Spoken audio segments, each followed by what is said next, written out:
Jeremy Corbyn, we just came back from a refugee camp about 2 hours north of Paris, Calais. There are 6,000 to 7,000 refugees there who are desperately trying to make it through the Channel Tunnel into Britain. What should happen? Should Britain open its doors? What we've got to do is, first of all, ensure those people have decent conditions in which to live, but they shouldn't be there. That's the principle. They shouldn't be there. I mean, there are people in my community collecting food and clothing and so on to take to them, and they're doing a great job supporting them.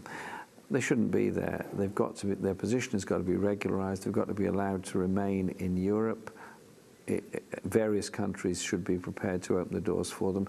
Britain has so far refused to join in with the European refugee programme on Syria, and indeed the British government has said it will take 20,000 Syrian refugees, but only from camps adjoining Syria, in Lebanon mainly, and will bring them in over 5 years. Germany has taken hundreds of thousands already of people who managed to get to Europe looking for a place of safety. I think we've got to both open up and take in far more of the Syrian refugees, but also take in those people that are living in these desperate camps, because it is inhuman. When we just had a meeting here tonight in Paris, I was pointing out that people are refugees for lots of reasons. From war, from environmental degradation and disaster, from natural disasters. There's lots of reasons why people become refugees. We're not going to secure the world's future with razor wire and electronic surveillance of borders. You only secure the world's future if you deal with the desperate levels of inequality in the world and deal with the disproportionate effect of environmental change around the world. In fact, we were just talking to Nicolas Haynen. He's the French journalist who was an ISIS hostage for 10 months.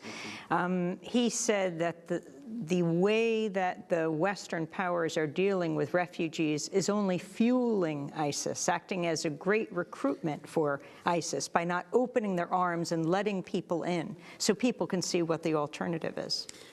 All that I've read indicates that the bombing campaigns over the past few months against ISIL, or years I suppose, has actually increased the number of recruits. It's fueled the allure of ISIS. I don't believe there is an allure of ISIL, but apparently for some people there is. We have to find a different and better way of doing it.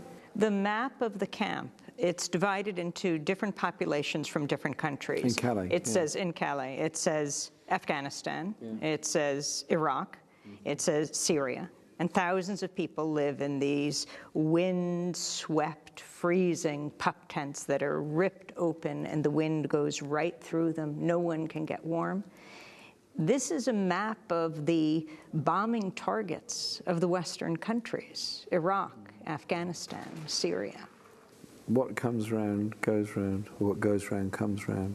And I think we've got to think very carefully about the policies we've had over the past 14 years, ever since 9/11. 9/11 was a disaster.